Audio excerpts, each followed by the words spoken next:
निम्बार्क संप्रदाय भारत का सबसे प्राचीन संप्रदाय है। इस संप्रदाय की आचार्य परंपरा श्री हंस भगवान से प्रारंभ होती है। श्री हरि के 24 अवतारों में श्री हंस भगवान का भी एक अवतार है। श्री हंस भगवान ने सनकादिकों के प्रश्न का समाधान कर उन्हें वैष्णवी दीक्षा प्रदान की और उपासना में श्री सर्वेश्वर शालिग्राम भगवान की सेवा पूजा करने की आज्ञा प्रदान की। वो शुभ दिन था युगादि तिथि कार्तिक शुक्ल नवमी। सहर्षि वर्य सनकादिकों ने देवर्षि नारद जी को श्री गोपाल मंत्रराज की दीक्षा प्रदान की और सर्वत्र पृथ्वी पर भ्रमण कर वैष्णव धर्म का प्रचार करने की आज्ञा दी। आगे चलकर देवर्षि नारद जी ने ये सेवा अपने शिष्य श्री सुदर्शन चक्रावतार आद्याचार्य जगतगुरु भगवान श्री निम्बार्काचार्य को प्रदान की। ये श्री सर्वेश्वर प्रभु की प्रतिमा विश्व में इतनी प्राचीन एवं सूक्ष्म चमत्कार पूर्ण श्री शालिग्राम स्वरूप और कहीं पर भी नहीं है। वर्तमान में 49वें आचार्य अनंत श्री विभूषित श्री निम्बार्काचार्य पीठाधीश्वर श्री श्याम शरण देवाचार्य जी श्री जी महाराज जो अखिल भारतीय निम्बार्काचार्य पीठ की शोभा बढ़ा रहे हैं।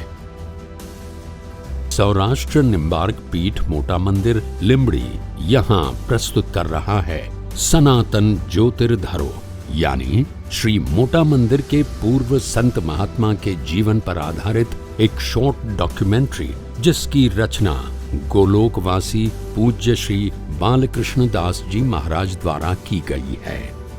श्री मोटा मंदिर की स्थापना 18वीं सदी के आरंभ में पूज्य श्री बालकदास जी महाराज ने की है। पूज्य श्री बालकदास जी महाराज स्वामी श्री वेणीदास जी महाराज के शिष्य थे जो अखिल भारतीय निम्बार्काचार्य पीठ सलेमाबाद से दीक्षित हुए थे। श्री वेणीदास जी महाराज वहां से द्वारिका की यात्रा के लिए अपने संतों की जमात के साथ निकले। हर एक चरण वे दंडवत करते करते द्वारिका पहुंचे, इसीलिए उनका उपनाम श्री दंडवत जी महाराज था। एक मास अपनी जमात के साथ द्वारिका में रहकर वहां की परिस्थिति का अभ्यास किया। गुरु आज्ञा पाकर श्री बालकदास जी महाराज वहां से वे गरवा की गोद गिरनार जूनागढ़ पधारे। उस समय जूनागढ़ राज परिवार में अमर जी दीवान पद को शोभित कर रहे थे। महाराज श्री बालकदास जी महाराज ने गिरिराज गिरनार की प्रदक्षिणा करना प्रारंभ किया। बिना थके रुके निष्काम भाव से उन्होंने 12 वर्ष प्रदक्षिणा की। 12 वर्ष के अंत में श्री दामोदर देव ने दर्शन दिए और महाप्रसाद प्रदान किया और कहा, ये प्रसाद जहां बैठ के आपको खाने की प्रेरणा मिलेगी वहीं पे आप अपना स्थान बना देना और वही आपकी कर्म भूमि रहेगी। वहां से यात्रा समाप्त कर अपनी जमात के साथ उन्होंने संवत 1845 आषाढ़ महीने के शुक्ल पक्ष की प्रतिपदा तिथि के दिन लिंबड़ी में प्रवेश किया। जल और स्थल की सुलभता देख भोगावो नदी की दक्षिण की ओर एक शिवालय के पास अपना पड़ाव डाला। पूज्य बालकदास जी महाराज की मधुरवाणी और सत्संग का लाभ लिंबड़ी की जनता प्रतिदिन लेने लगी। उस समय लिंबड़ी के महाराज महाराणा हरि सिंह जी गादी पर विराजित थे। महाराणा श्री हरि सिंह जी और राजमाता श्री महाराज श्री के दर्शन के लिए नित्य पधारने लगे। एक दिन राजमाता माजीराज श्री अमरबा ने महात्मा श्री को चातुर्मास के लिए रुकने के लिए प्रार्थना की और सभी साधु महात्माओं के भोजन की संपूर्ण व्यवस्था लिंबड़ी राजवी परिवार की ओर से की गई। महाराज श्री बालकदास जी भगवान दामोदर देव के प्रसाद को इसी भूमि में उनको ग्रहण करने की प्रेरणा हुई और लिंबड़ी को ही अपनी कर्म भूमि स्वीकार कर ली। उस समय में नदी पर पुल का निर्माण नहीं हुआ था। वर्षा ऋतु के समय में लिंबड़ी की जनता को महाराज श्री के दर्शन के लिए जाने की दिक्कत हो रही थी। इसी कारण दरबार श्री के आदेश से नदी के इस तरफ मंदिर निर्माण का कार्य शुरू हो गया। थोड़े ही समय में मंदिर बनकर तैयार हो गया। मंदिर में भगवान की प्रतिमा लाने के लिए जयपुर जाने की बात हो रही थी। उसी समय महाराज श्री बालकदास जी और राजमाता श्री माजी राजबा को एक ही समय पर एक जैसा स्वप्न आया। स्वप्न में भगवान श्री चतुर्भुज राय ने बताया कि आपको मूर्ति लाने के लिए जयपुर जाने की जरूरत नहीं है। आपने जहां प्रथम विश्रांति ली थी लिमड़ी की भूमि पर, वहीं इमली के वृक्ष की दक्षिण की ओर 3 हाथ नीचे मैं पृथ्वी में हूं। स्वप्न के आदेश अनुसार उस भूमि पर सबकी उपस्थिति में खुदाई काम शुरू हुआ और वहां से प्रभु विग्रह का प्राकट्य हुआ। आज जिस प्रतिमा का भक्तगण भाव से दर्शन कर रहे हैं वो श्री चतुर्भुज राय जी की मूर्ति सिंहासन के मध्य भाग पर विराजमान है। श्री चतुर्भुज राय जी के सिद्ध विग्रह को संवत 1850 पौष महीने के शुक्ल पक्ष की तेरस के दिन मंदिर के आंगन में गाते बजाते लाया गया और पंडितों द्वारा वैदिक मंत्रोच्चार से स्वागत किया और विधि विधान के साथ अभिषेक करके भगवान को पीठ पर स्थापित किया गया। समय बीतते मोटा मंदिर की प्रतिष्ठा में वृद्धि हो रही थी और लिमड़ी को वैकुंठमान ग्राम्य जन प्रतिदिन दर्शन को आने लगे।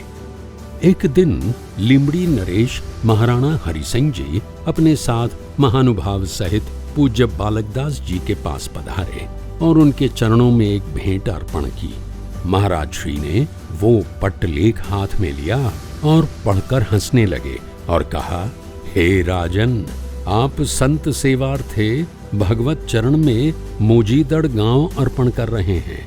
आपकी ये उदारता सराहनीय है, परंतु हम साधु सन्यासी और संत जीवन इस प्रकार की झंझटों से दूर रहते हैं।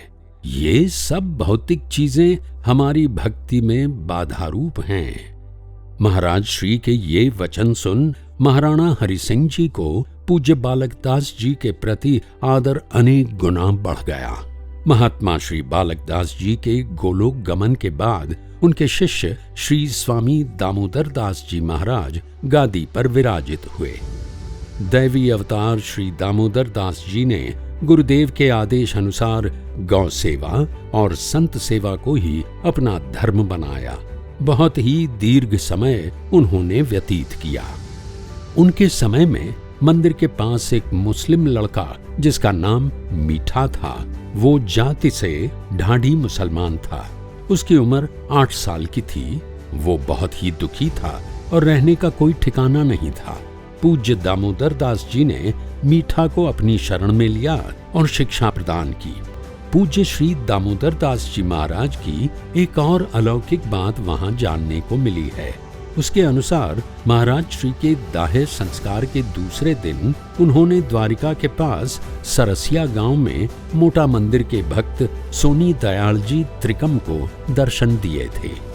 पूज्य श्री दामोदर दास जी के गोलोक गमन के बाद स्वामी श्री हरिदास जी महाराज महंत पद पर स्थापित हुए। बहुत ही अल्पकाल वे गादी पर विराजित रहे।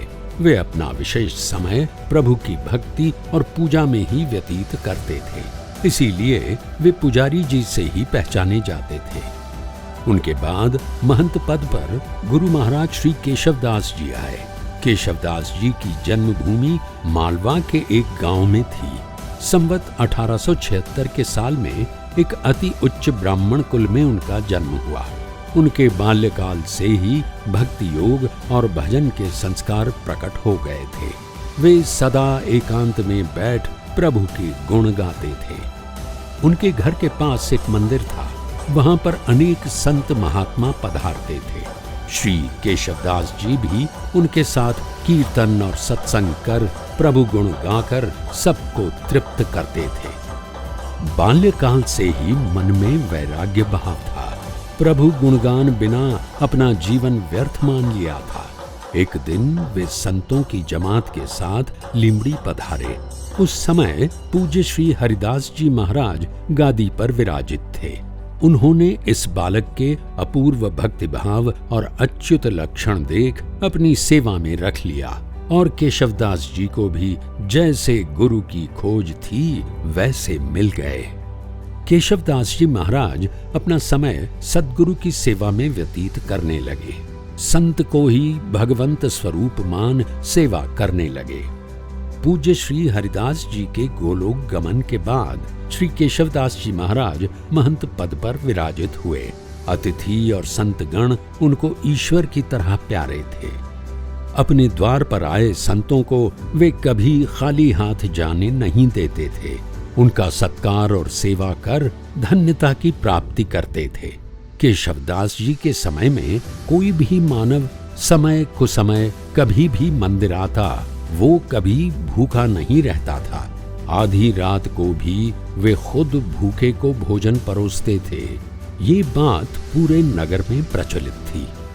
उस समय लिंबड़ी के ठाकुर श्री जसवंत सिंह बापू हर रोज नित्य नियम पूर्वक मंदिर दर्शन के लिए पधारते और महाराज श्री के हाथों से चरणामृत और तुलसी प्रसाद प्राप्त कर धन्य होते। एक समय लिंबड़ी के ठाकुर साहब श्री जसवंत सिंह बापू को परीक्षा लेने की इच्छा हुई। वे अपना भेष बदलकर आधी रात को मंदिर पधारे और कहा, बापू, मैं सुबह से भूखा हूँ, कुछ रूखा सूखा टुकड़ा दे दो। बापू ने तुरंत अपने शिष्य विश्राम दास जी को बुलाकर कहा, ये संत पधारे हैं, उन्हें रसोई में से कुछ दे दो।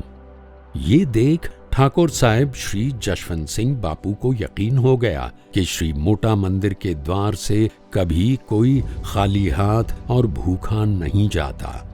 श्री केशवदास जी के गोलोक गमन के बाद उनके शिष्य विश्राम दास जी ने मंदिर का कार्यभार संभाल लिया। गुरुदेव के आदेश अनुसार संत और साधु सेवा अपना लक्ष्य बना दिया। उनके समय में अनेक बार ब्रह्म चौरासी हुई है। श्री विश्राम दास जी महाराज परम योगेश्वर थे। योग के अंग उपांग उनको सहज ही साध्य थे।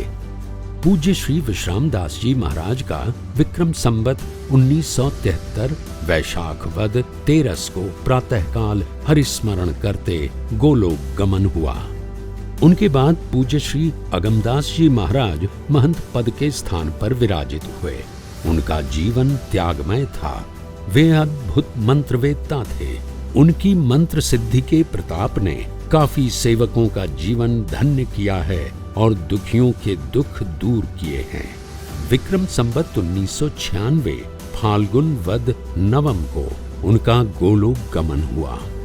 श्री अग्रदास जी के पीछे कोई सुयोग्य शिष्य नहीं था। इस समय के दौरान मंदिर की सुरक्षा और जिम्मेदारी राज परिवार पर थी। उस समय लिंबड़ी के ठाकुर साहिब श्री दौलत सिंह जी बापू लिंबड़ी का सुकान संभाल रहे थे। श्री दौलत सिंह जी पूज्य श्री गंगादास जी महाराज से परिचित थे। श्री गंगादास जी महाराज ने 8/2/1933 की साल में रड़ोल गांव में प्राचीन मंदिर का जीर्णोद्धार कर भव्य मंदिर बनवाया था। ये कार्यकुशलता देख ठाकुर साहब महाराज श्री से प्रभावित थे और उन्होंने पूज्य श्री गंगादास जी महाराज को लिंबड़ी आने की विनंती की। आज की विशाल गौशाला का निर्माण आपके द्वारा ही हुआ है। मंदिर की श्रेष्ठ परंपरा को बनाने के लिए बालकृष्ण दास जी को बाल्यकाल से ही अपनी शरण में ले लिया था और गुजराती, हिंदी, इंग्लिश जैसी भाषा के साथ शिक्षा तालीम दी और संस्कृत भाषा के लिए काशी भेज के विद्वान बनाया। अपनी वृद्धावस्था और शरीर को अशक्त बनते विक्रम संवत 2010 मार्गशीर्ष शुक्ल पंचमी तारीख 11/12/53 के शुभ दिन सौराष्ट्र के सभी अग्रगण्य संतों की उपस्थिति में मंदिर का कार्यभार सौंप के बालकृष्ण दास जी को महंत पद की चादर विधि संपन्न की। भारत के श्रेष्ठ पदासीन संत महात्माओं में पूज्य श्री बालकृष्ण दास जी की गणना होने लगी। सर्वश्रेष्ठ ज्ञान होने के उपरांत भी कभी अपनी विद्या और महत्ता का प्रचार नहीं किया। देव भाषा संस्कृत की सेवा और अनेक राज्यों में संस्कृत महाविद्यालय के निर्माण में पूज्य बापू की महत्वपूर्ण भूमिका है। पूज्य बापू गादी पर विराजने के बाद हजारों युवा भाई बहनों को रामायण और सुंदरकांड के पाठ, अनुष्ठान आदि की सीख दी। बापू का जीवन संपूर्ण सादगी से भरा हुआ था। अनेक दीन जनों की सेवा करते रहे। पूज्य बापू ने यात्रा प्रवास कर चारों महाकुंभ पूर्ण किए और निम्बार्क संप्रदाय का प्रचार किया। पूज्य बापू हर शनिवार को मौन व्रत धारण करते थे। पूज्य बापू के समय काल में मंदिर की गौशाला में उमा नाम की एक विशेष गाय थी। बापू को भी उमा के लिए वात्सल्य भाव था। बापू जब भी गौशाला में प्रवेश करते तब उमा तुरंत ही बापू के पास जाकर खड़ी हो जाती। उमा गाय की विशेषता थी कि जब भी गौमूत्र मांगे तब वो प्रदान करती थी, और अगर कोई अपनी मनोकामना पूर्ण करने हेतु उसके पास जाए और तब गाय माता बैठ जाए तो वो मनोकामना 100% पूरी होती थी। श्री बालकृष्ण दास जी महाराज ने 50 वर्ष तक मंदिर का महंत पद निभाया। आपने भी अपने जीवन काल में ही वर्तमान महंत श्री ललित किशोर शरण जी को 26/4/1999 को अध्यक्ष एवं मंदिर के महंत पद पर स्थापित कर दिया। 3 दिन तक ये चादर विधि कार्यक्रम चला और इस समारोह में देश भर के संत महात्मा पधारे थे। वर्तमान महंत श्री ललित किशोर शरण जी भक्ति एवं कर्मयोग के मूर्ति रूप हैं। श्री रामचरितमानस, श्रीमद् भगवद गीता तथा उपनिषदों के ज्ञाता हैं। न केवल सौराष्ट्र गुजरात ही बल्कि पूरे भारतवर्ष के सभी संप्रदायों के बड़े पदासीन संत महंत आपका बड़े प्रेम आदर से सम्मान करते हैं। सर्वसाधारण लोगों से भी आप बहुत ही निकट रहते हैं और सब आपको प्यार से लालदास बापू के नाम से संबोधित करते हैं। श्री मोटा मंदिर आपको सहर्ष आमंत्रित कर रहा है, तो आइए, पधारिए और सच्चे सुख का आनंद प्राप्त कीजिए। जय श्री गोपाल।